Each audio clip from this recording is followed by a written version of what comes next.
नंतर होईलच प्रेम मालिकेच्या पुढील काही भागामध्ये आपल्याला जबरदस्त असा ट्विस्ट पाहायला मिळणार आहे, ज्यामध्ये खरं तर आता पार्थने डिसिजन घेतलेला आहे की काव्याला पुन्हा त्याच्या आयुष्यात आणायचं. तर दुसरीकडे मात्र आता जीवासुद्धा नंदिनीला आता आपलंसं करणार आहे. ते काय आणि कसं तेच आपण या भागामध्ये पाहणार आहोत.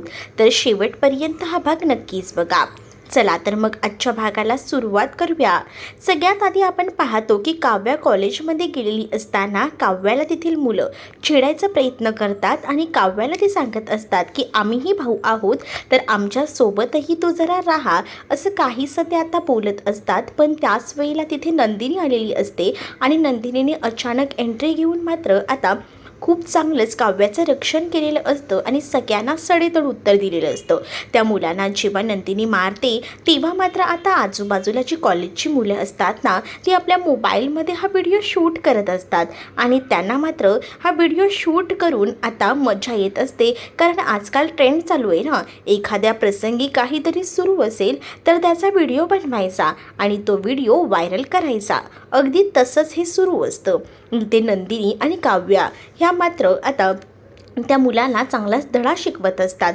तर काव्याबद्दल जे काही मार्केटमध्ये बोललं जात असतं त्याची एक विशेष अशी चर्चा असते आणि त्यामुळेच नंदिनीला वाईट वाटतं. म्हणून नंदिनीने त्या गुंडांची म्हणजेच त्या मुलांची चांगलीच धुलाई केलेली असते. रस्त्यावरची जे छपरी मुलं जी असतात ना, तीच मुलं ती असतात आणि ती मात्र आता काव्याला नको नको ते बोलत असतात.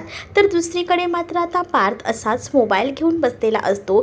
सध्या जरा त्याला वाईट वाटत असतं, विचित्र वाटत असतं आणि तो थोडा मोबाईल स्क्रोलिंग करत असतो आणि त्याच वेळेला त्याला ती बातमी दिसते. जो काही प्रसंग कॉलेजमध्ये घडलेला आहे तो व्हिडिओ त्याच्यासमोर येतो आणि त्याची आता एक न्यूज बनलेली असते की काव्याच्या बाबतीत जे काही होत आहे त्याबद्दल. आणि मग आता त्याखाली ज्या कमेंट्स असतात ना, त्या काव्याला खूपच असं अश्लील बोललेल्या असतात. त्यामुळे पार्थ थोडा डिस्टर्ब असतो. तेवढ्यातच मानिनी तिथे येते. मानिनी विचारते की काय झालं आहे. त्यावर आता मानिनीला मात्र आता पार्थ ते घडलेला प्रकार सांगतो आणि अशी सोशल मीडियावर चर्चा सुरू आहे याबद्दलसुद्धा आता बोलू लागतो. जेव्हा आता ही सोशल मीडियावरची चर्चा जी आहे ती मात्र रंगलेली असते ना, याबद्दल जेव्हा मानिनीला कळतं तेव्हा मानिनीचा खूप जास्त संताप होतो. मानिनी आता म्हणत असते की बघितलंस का, ही दुनिया आहे आणि इथे ही नावं ठेवली जातात, पण आपण सुधारायचं, आपण यातून मार्ग काढायचा.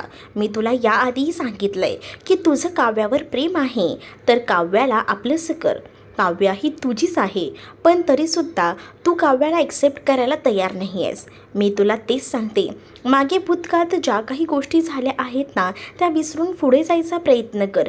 असं देखील आता मानिनी ही पार्थला सांगून समजवायचा प्रयत्न करत असते. पार्थही आता त्या गोष्टीचा विचार करत असतो. आता मानिनी त्याला हेही समजवते की बघ, काव्या जी आहे ती पुढे अभ्यास करू इच्छिते, पण जर कॉलेजमध्ये ती कुठेही बाहेर गेली, जर तिला हे सारखं हिणवलं गेलं, तिला घालून पाडून बोललं गेलं, तर बिचारीला किती वाईट वाटत असेल. ती आता घराबाहेर तरी पडेल का, या सगळ्याला तूच उत्तर देऊ शकतोस. म्हणजेच ना, या सगळ्यासाठी तूच तिच्या पाठीशी उभं राहू शकतोस, असं देखील आता मानिनी पार्थला सांगू लागते. आणि ज्या वेळेला आता ती या सगळ्याबद्दल सांगते ना, तेव्हा मात्र आता पार्थ पॉझिटिव्हली विचार करू लागतो. कारण त्यालाही कळत असतं की त्याचं कुठेतरी चुकत आहे आणि त्यासाठी तो त्या दृष्टिकोनाने विचार करू लागतो. कारण मानिनीने जे काही कानमंत्र दिलेले असतात ना, ते एकदम परफेक्ट दिलेले असतात, जे की त्याला आता त्याचं मतपरिवर्तन करण्यासाठी भाग पाडत असतात. दुसरीकडे आता रम्या आणि वसू या चर्चा करत असतात. रम्याला आता असं वाटत असतं की चला फायनली आपल्या मनासारखं होतंय. म्हणजेच काय, आपल्याला जे हवंय ना ते आपण साध्य करतोय. हळू पार्थच्या मनामध्ये माझ्याबद्दलची जागा निर्माण करायची आहे मला आणि त्यासाठी मी काही करायला तयार आहे, असं देखील आता ती म्हणत असते. पण दुसरीकडे मात्र आता यामध्ये ना आपण अजून एक ट्विस्ट आणू शकतो, असं आता बोलत असते. तर रम्या वसूला म्हणते की आता तुझ्या डोक्यामध्ये काय सुरू आहे, जरा मला नीट सांगशील का. तर आता माझ्या डोक्यात हेच सुरू आहे की जरा नंदिनी आणि जीवामध्ये भांडणं लावायची. म्हणजेच कसं, दीपक एकदा का नंदिनीच्या आयुष्यात आला ना, मग बघ कसा चमत्कार होतोय ते. सगळ्या गोष्टी ना एकदम भारीच घडतील आणि मला ना आता तेच करायचं आहे. म्हणजे मी आता ठरवले की या दोघांचेही संसार ना व्यवस्थित होऊ द्यायचे नाही आणि त्यासाठी मी खूप जास्त धडपड करणार आहे. म्हणूनच आता ती दीपकला कॉन्टॅक्ट करते. दीपकला कॉन्टॅक्ट करून आता वसू जी आहे ती घडलेली हकीकत सांगते आणि त्याला ती म्हणत असते की तुझा मार्ग मोकळा झालेला आहे. तुला तुझी नंदिनी हवी होती ना, तर आता तुझी नंदिनी तुला भेटणार आहे. कारण जीवा आणि नंदिनी हे वेगळे झालेले आहेत. ही गोष्ट जेव्हा आता दीपकला ती सांगू लागते तेव्हा दीपकही तिथे खूप जास्त खुश झालेला असतो. कारण दीपकला नंदिनी हवी असते आणि आज सर्वार्थाने त्याला ती भेटणार असते आणि त्यामुळेच ना तो खूप जास्त असा हॅप्पी असतो आणि त्यामुळेच तो आता विचार करतो की नंदिनी कुठेही असेल तर नंदिनीला जाऊन चांगलं छेडायचं, तिचा आता बदला घ्यायचा. कारण त्या नंदिनीने आपल्याला खूप त्रास दिला आहे. आता तिला आपलंसं करण्यासाठी बरोबर मी काही ते करतो, असा विचारच ना आता सुरू असतो. दुसरीकडे मात्र आता नंदिनी ही आपल्या रूममध्ये टेन्शनमध्ये उभी असते आणि त्याच वेळेला तिथे धनंजय आलेले असतात आणि धनंजय तिला टेन्शनमध्ये पाहतात. त्यांना असं वाटत असतं की खरंच ना खूप जास्त विचार करतेही. मग आता ते म्हणत असतात की तू असा जर विचार करत राहिलीस, घरात राहिलीस, तर तुला तेच सगळं आठवत राहणार. त्यापेक्षा मी काय म्हणतो, तू जरा तुझं लक्ष आनंद निवासमध्ये का नाही रमवत? म्हणजे जर तू त्या आश्रमात गेलीस तर नक्कीच तुझं लक्ष दुसरीकडे असेल आणि त्यामुळेच ना मला असं वाटतं की तुझं लक्ष दुसरीकडे वळवावंस तू आणि मग तुला बरं वाटेल.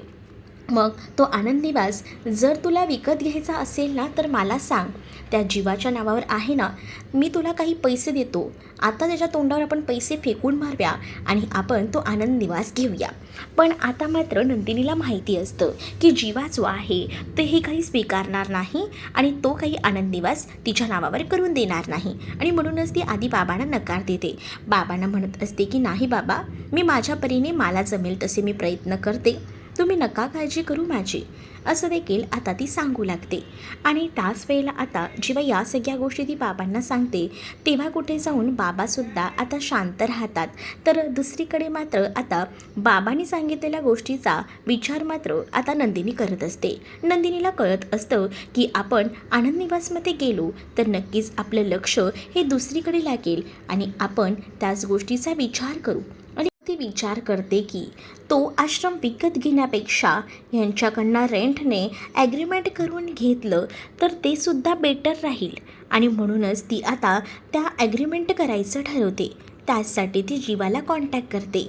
जीवाला कॉन्टॅक्ट करून आता ती सांगू लागते की माझं जरा तुमच्याकडे काम आहे, तुम्ही मला उद्या आश्रममध्ये येऊन भेटाल का? मग आता जीवाही खूप जास्त खुश होतो. जीवा विचार करतो की चला, थोडं का होईना नंदिनी पॉझिटिव्हली विचार करते. आता तिने कॅफेमध्ये न बोलवता आनंद निवासमध्ये बोलवलं आहे, याचा अर्थ नक्कीच पॉझिटिव्ह काहीतरी घडते असाच तो विचार करतो आणि तो मात्र आता सांगू लागतो की बरं ठीक आहे, मी येतो आणि त्यानंतर कधी यायचं आहे, काय यायचं आहे हे मी तुम्हाला मेसेज करून सांगते, असं देखील आता नंदिनी सांगू लागते. कारण नंदिनीचा स्वतःचा टाईम फिक्स नसतो ना आणि म्हणूनच ती आता त्याला तसं काहीसं सांगते. मग आता जीवा खुश झालेला असतो. जीवाला कळत असतं की चला, आपल्याला ज्या गोष्टी हव्या आहेत ना अगदी तशाच त्या गोष्टी घडत आहेत आणि त्यामुळेच ना आता जीवा खूप जास्त हॅप्पी असतो. त्याला हेच वाटत असतं की चला, फायनली आपण जे काही करतोय त्या गोष्टी तर आता एकदम बरोबर मार्गाला जात आहे. म्हणजे थोड्याच दिवसात आता नंदिनी माझी होईल असा विचार तो करू लागतो. तर दुसरीकडे मात्र आता नंदिनीला खूप जास्त तिच्या मनाची घालमेल होत असते.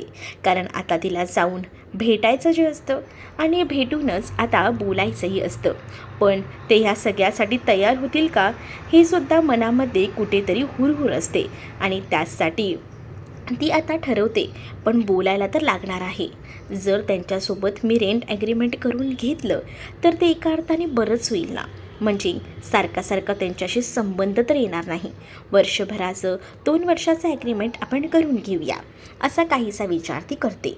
दुसरीकडे आता आश्रमात जेव्हा ती जाते तेव्हा मात्र आता दीपकला माहिती पडतं.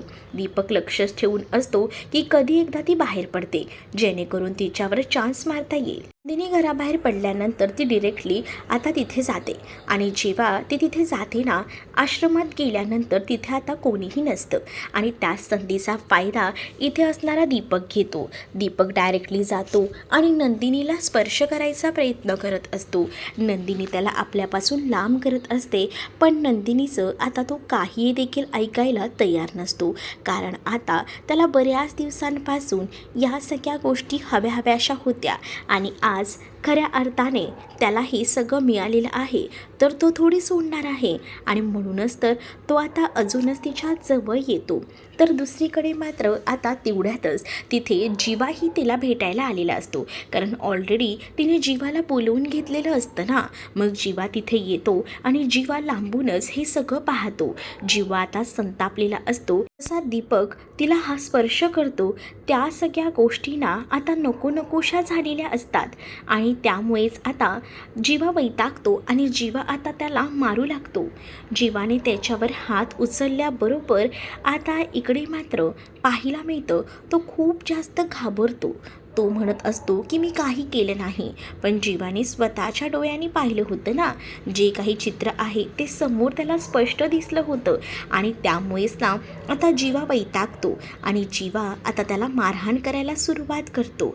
त्याला चांगला सुजवतो, कारण त्याच्या नंदिनीला त्याने स्पर्श केला आहे आणि या सगळ्या गोष्टी तिला नकोशा असतात आणि यासाठी आता तो आलेला असतो. तर दुसरीकडे मात्र आता जेव्हा त्याला मारहाण केली जाते आणि तेव्हा तो तिकडनं निघून जातो ना, तेव्हा मात्र आता नंदिनीला खूप बरं वाटतं आणि नंदिनी सगळं भान विसरून मिठी मारते आणि जीवाला आपलंसे करते. जीवाला खूप छान वाटतं की नंदिनीने तिला मिठी मारलेली आहे. तर जीवा तिला विचारतो की तुला काय बोलायचं होतं माझ्यासोबत. त्याच वेळेला आता जीवाला ती म्हणते की इथे बोलणं बरोबर नाही, आपण बाहेर जायचे आणि ती दोघंही जणं आता कॅफेमध्ये जातात. कॅफेमध्ये जेव्हा दोघंही जणं जातात तेव्हा नंदिनीला तो विचारतो की मला अचानकपणे इथे बोलवायचं कारण तरी काय, मला जरा सांगशील का काय झालं आहे ते. त्यावरती आता आनंद निवासबद्दल सांगू लागते आणि ती म्हणत असते की मला ना लवकरात लवकर तुमच्याबरोबर एक ॲग्रीमेंट करायचं आहे, कारण आनंद निवास जे आहेत ते मला रेंटवर तुम्ही द्या, कारण ते आता तुमचं आहे आणि तुमच्या कोणत्याच गोष्टी माझ्या राहिलेल्या नाही आहेत. त्यामुळे माझ्यासोबत तुम्ही ॲग्रीमेंट करा आणि मला रेंटने ते चालवायला द्या, असं आता जीवाला नंदिनी बोलत असते. त्यावर जीवा नंदिनीला म्हणतो की तू हे सगळं काय बोलतेस, आपला डिवोर्स वगैरे काही झालेला नाही आहे आणि मुख्य ते आता एक गोष्ट मी तुला फायनल सांगतोय, जे माझं आहे ते तुझं आहे, त्यामध्ये कोणतेही बदल होणार नाही आणि त्यामध्ये प्लीज तू असं काही विचार करू नकोस की आपण दोघंही जण वेगळे आहोत करून. जे तुझं आहे ते माझं आहे आणि जे माझं आहे ते तुझं आहे, एवढं लक्षात ठेव. आणि तू या सगळ्या गोष्टी लक्षात ठेवूनच एक विचार कर की हे रेंटने वगैरे मी काही देणार नाही आहे. तुला जर हवंच असेल ना तर तू ते आश्रम असंही चालव, पण मी तुझ्यासोबत कोणतंही ॲग्रीमेंट वगैरे करणार नाही आहे. ज्या गोष्टी सगळ्या माझ्या आहेत त्या तुझ्या आहेत आणि मी तुला माझं मानतो, जरीही तू मानत नसलीस ना तरीसुद्धा, असं देखील आता जीवा नंदिनीला बोलत असतो. जेव्हा हे सगळं बोलतो ना तेव्हा मात्र आता नंदिनी विचार करू लागते आणि ती जीवाला पुन्हा एकदा एक संधी देत असते आणि त्याला म्हणत असते की प्लीज तुम्ही असं का बोलताय, प्लीज ना तुमचा विचार बदला ना. जीवा ऐकायला तयार नसतो. जीवाचा निर्णय पक्का असतो आणि तो डायरेक्टली त्याने नंदिनीला सांगितलेला असतो आणि त्याचसोबत तो नंदिनीला हेही म्हणतो की तू एक बघतेस का की आपण दोघं वेगळे झालो आहोत, याचा फायदा कोण जास्त घेत आहे, बाहेरची लोकं. तुलाही माहिती आहे की काव्याच्या बाबतीतही काय होतंय आणि तुझ्या बाबतीतही बघितलंस ना. आता त्या दीपकला कसं कळलं की तुझा आणि माझा संबंध नाही आहे ते, म्हणूनच तर तो तुझ्यावर चान्स मारायला आला. त्याने बरोबर मोका बघितला आणि त्याने त्या संधीचा फायदा घेतला. आज जर मी तिथे आलो नसतो तर तुझं काय झालं असतं याचा विचार जरा केला आहेस का, असं देखील जीवा आता नंदिनीला बोलू लागतो. त्यावर आता नंदिनीला सुद्धा तिची चूक समजते आणि नंदिनीसुद्धा आता त्यावेळी विचार करू लागते. तिलाही कळतं की जीवा जर आज आला नसता तर आपलं काय झालं असतं. तरीसुद्धा ती त्याच्याकडे रिटर्न जायचा सध्या तरी विचार करत नसते, कारण ती मनातून खूप जास्त दुखावलेली असते. मग तिला आता समजत असतं की आपल्या सोयीचा विचार करायचा. पण दुसरीकडे जीवाने सांगितलेल्या त्या गोष्टीसुद्धा तिच्या थोड्या का होईना डोक्यामध्ये शिरत असतात. कारण आज दीपकने आपल्यावर काय केलं असतं जर जीवा नसला असता, हा सुद्धा मनामध्ये तिच्या विचार येऊ लागतो. पण तरीसुद्धा ती आता एका पॉईंटला थांबते की तिला पुन्हा तो क्षण आठवतो की काव्य आणि जीवा हे दोघंही जण एकत्र होते आणि ह्यांचं पुन्हा काही असेल त्या गोष्टीवरच ती थांबते. पण दुसरीकडे मात्र आता दीपक हा पटकनी बाहेर निघतो, कारण त्याला भरपूर मारलेलं असतं आणि तो आता लगेचच या सगळ्या गोष्टी वसूला सांगतो. वसूला म्हणत असतो की काय हो, तुम्ही मला खबर देताय आणि सगळ्या गोष्टी उलट्याच होत आहेत. नंदिनी आणि जीवा हे दोघंही जण अजूनही एकत्र आहेत. तुम्ही मला सांगितलं आणि मी गेलो मुद्दामूनच तिथे, पण तो जीवा तिथे आला आणि त्याने मला जे सुचवलं आहे ना ते मी सांगूही शकत नाही. मला धड माझ्या पायावर चालताही येत नाही आहे असं देखील आता तो वसूला सांगू लागतो. आणि हे तर काय, तिने तर त्याला मिठीही मारली होती ही गोष्टसुद्धा आता दीपक तिला सांगतो. वसूला आता या सगळ्या गोष्टी कळतात ना तेव्हा तिच्या तळपायाच्या मस्तकात जाते.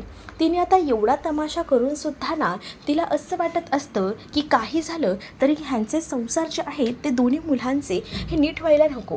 या बाहेर गेले आहेत ना दोन्ही सुना तर तेच बरं आहे असा विचार ना वसूच्या डोक्यात असतो. म्हणूनच ती आता या दोघांनाही पुन्हा घरी न येण्यासाठी बरेच प्रयत्न करत असते आणि तो प्रयत्न तिचा हा अयशस्वी झालेला असतो.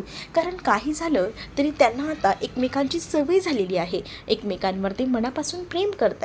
पण या वसूला आणि रम्याला ह्या गोष्टी कुठे कळणार आहेत. त्या दोघीही जणी फक्त वेगळं करण्याचे प्रयत्न करत असतात. मानिनी आता पार्थला समजवते त्या गोष्टीचा पार्थ पॉझिटिव्हली विचार करतो आणि त्याच वेळेला मानिनी काव्याला तू मानाने घरी घेऊन ये. मला कळतंय की तुझं काव्यावर खूप जास्त प्रेम आहे आणि काव्याचंही तुझ्यावर अफाट प्रेम आहे हे मी स्वतः माझ्या डोळ्याने पाहिलेलं आहे. कारण या आधीसुद्धा मी काव्याला आजमावले आणि आतासुद्धा मी काव्याच्या डोळ्यात तुझ्याबद्दलचं प्रेम पाहते. पण तुला या सगळ्या गोष्टी पचवणं कठीण जात असेल, पण तू तुझ्या मनाला आता आवर घाल आणि काव्या ही तुझीच आहे आणि कायम तुझीच राहील. हे नशिबाचे खेळ आहेत आणि ती नशिबाने बांधलेली गाठ आहे ती वत बांधलेली आहे आणि ती कधीही कोणी आलं ना तरी ती वेगळी करू शकत नाही असं मानिनी पार्थला बोलून समजावत असते.